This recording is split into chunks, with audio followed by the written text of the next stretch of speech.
The other story making the headlines this morning is that Keir Starmer has apparently removed a portrait of Margaret Thatcher, Lady Thatcher, from, wait for it, the Thatcher room in Downing Street. I mean, what's the point of having a Thatcher room without a picture of it? And one from Mike in Sussex, he says, "Good morning, Mike. Do you recall a few months ago Sir Keir Starmer was singing Lady Thatcher's praises in order to get Conservative votes, and now he's banning her portrait? What an absolute hypocrite." That was in December, apparently. Sir Keir Starmer basically said Margaret Thatcher was a leader who effected meaningful change. Yeah, she did. And she didn't do anything as stupid as sending in NHS representatives to weigh people at work. I'm afraid. She actually got people jobs. She actually created jobs. She actually made growth happen. Let's talk to Sir Anthony Selden, though. He's the author of Truss at 10. And he's got, I'm sure, plenty to say about Sir Keir Starmer. Sir Anthony, very good morning to you. Nice to be on the programme, Mike. Very, very good to hear from you. I mean, what do you make of Keir Starmer's progress so far? He's been in for about 8 weeks. He looks like he'd like to do quite a lot of authoritarian things. He's gone over to Europe already, in my view, selling out people who voted for Brexit. He's already started pushing people around and saying he wants to ban smoking, he wants to weigh people at work and make them work a 4-day week. I mean, it's all a bit much, isn't it? Well, he's certainly making a mark, Mike, and he's getting people talking, and he's making shows like yours much more animated than if he was just playing it safe. So on one level, I'm sure you'll be very pleased with him. But I think on removing the picture of Mrs. Thatcher, I mean, that is, I think, just poor, and he shouldn't be doing that. I mean, Tony Blair went out of his way to praise Margaret Thatcher, and there's a lot that he could learn from the way that she brought about change. So I'm with you on that, Mike. And Liz Truss also admired Margaret Thatcher a lot, but didn't really listen to the way that she did things. Margaret Thatcher was one of Britain's greatest prime ministers, Liz Truss at the other end of the scale. Yes. I mean, it's interesting what the Conservatives are doing at the moment as well. They're not really responding much to Sir Keir Starmer's plans. I mean, I take your point. I mean, I must admit, I thought he would be dull. I thought he would be listless. I thought he wouldn't do much of anything other than be a bit of a sort of manager, you know. But he has surprised everybody by being quite so dynamic. I mean, one of the things I thought about the last Tory government was that, you know, they were pretty useless, but they didn't do very much. So actually, they didn't really get us into any trouble. Whereas this guy is doing something every couple of hours.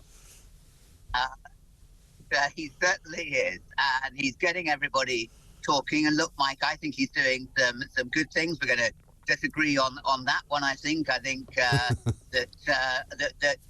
coming out of the EU was the biggest act of self-destruction that the British government has done. Look at what's happened to growth in the country, but we'll disagree on that. We will. He's certainly trying to get at least trading relationships going, and then everyone's going to benefit. I mean, look, Liz Truss, about whom I've written this book that we're going to be talking about, went for growth. She had absolutely the right idea, Liz Truss. He put growth first, second, and third, but she went about it the wrong way. Yes. And that's a shame, because, you know, it needn't have ended in tears and with everyone's mortgages going up and with companies having to pay more money and most people losing out. She had the right idea, Mike. We need growth, and we particularly need growth in the left-behind areas that Boris Johnson, with his levelling up, tried but actually failed to bring about improvement to. So, you know, on one level, it's a tragedy, Liz Truss, and that's what I talk about in the book. Well, you know, I think that there's a couple of similarities. You might be surprised to hear this between Starmer and Truss, because Liz Truss went ahead with her plan without really getting the backing of the right people, i.e. the people in the city, who kind of turned on her and who kind of created the problem more than she did, because, you know, it was their reaction to her first sort of budget and Kwasi Kwarteng's budget than anything else. And I fear that Keir Starmer is doing the same thing, making the same mistake, but not with the city, but actually with the people of the country, because there's an awful lot of people in this country who I talk to every single day who are very displeased with what he's doing, who feel as though they've been disenfranchised from politics, and who feel that nobody in Parliament really represents them at all. Well, I think this is a really serious issue that you're talking about. The fact that the alienation of many, many people from prime ministers. There have been a whole series who many people, particularly in left behind areas of the country, which are doing less well economically, feel that the prime minister and the government no longer represents them.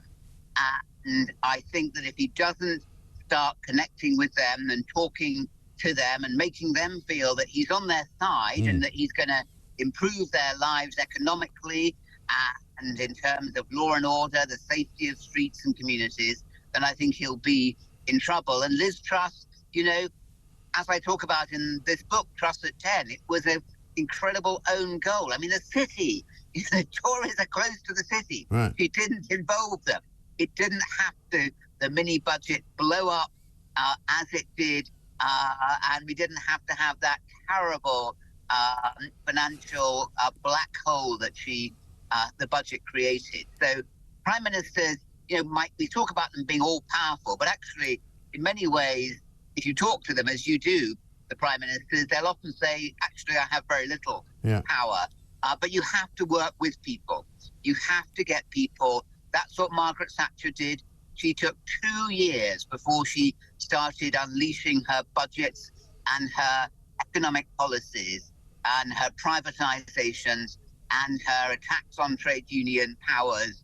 She waited and waited, got people on side. That's not what Liz Truss did, as I talk about in the book. Indeed. And similarly, as did Tony Blair. You know, Tony Blair and his machine, which was known as New Labour, was a much smarter operation, I think, than what Keir Starmer's currently doing. I mean, because, you know, he managed to get all of his ducks in a row to make quite a lot of constitutional change in the country, which we're still, and we may disagree about this, suffering from, in my view. You know, the creation of the Supreme Court, you know, the way that, you know, sort of academia was somehow, you know, put into a box and emerged afresh as this kind of left-wing elitist kind of structure of places which were just making fortunes of money out of many, many foreign students and all of that. But let's stick with Liz Truss, because one of the claims in your book is that she considered scrapping all NHS cancer treatments, right? She's denied saying that and denied thinking that. What's the truth about all of that? So the truth is that as a result of the mini-budget, there was a £73 billion black hole that had to have cuts in government spending. Now, that is over twice the size of George Osborne's austerity cuts 10 years ago. It was absolutely massive, Mike. Yeah. And the officials came up with a long list of recommendations, including cuts to cancer treatment on the NHS as one of a list of things, measures that her policies and her failure to listen had got the country into. Now, one of her close people who know her mind very well was worried that that was something that she was doing. She was going around shouting at people saying, we have to have cuts, we have to have cuts. People were worried that she might decide to go on to cuts in the NHS as one of the options on the list. In fact, it didn't come to that, Mike, because before he was able to make cuts, he went for a different option, and she decided to sack the man responsible for the budget, which was really her mini-budget, and she sacked Kwasi Kwarteng, and the whole thing unraveled. So it never got to it. So I think it's a slight red herring, this discussion. It was definitely on the list. She must have seen it, and therefore she did consider it, but she didn't advocate it. People were just worried that it was something that she might do. It showed how incredibly dire the circumstances were that she put the country in because of the mini budget. Now, we don't want that. You know, the country needs growth, and we need growth above all in areas of the country that haven't seen growth, which is almost everywhere, for 10, 15 years. Yeah. But I don't see anything in the Labour kind of plans at the moment, and I don't see anything in Rachel Reeves' budget that she's spoken about so far that will create any sort of growth at all. In fact, quite the reverse. What it will create is a lot of inflation because of all the pay rises they're giving to the unions. Well, Mike, we're agreeing on a number of things. We'll agree on this also, that if Labour, Rachel Reeves and the Labour Party, Labour government, does not achieve growth, they will be in big trouble. If they get inflation back, they'll be in big trouble. If people feel that their prospects, their economic prospects and their children's prospects and employment are not improving, there'll be big trouble. Yeah. So to finish where we began, Liz Truss identified, like Margaret Thatcher, economic growth as the core responsibility of government. Liz Truss had the right idea but went about it the wrong way.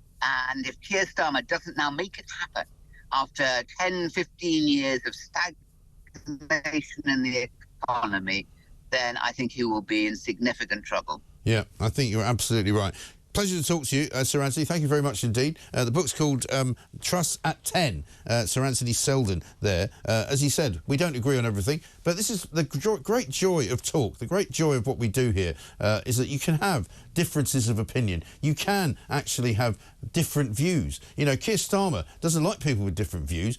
He thinks they're extremists if they don't agree with him, and he'd rather lock you up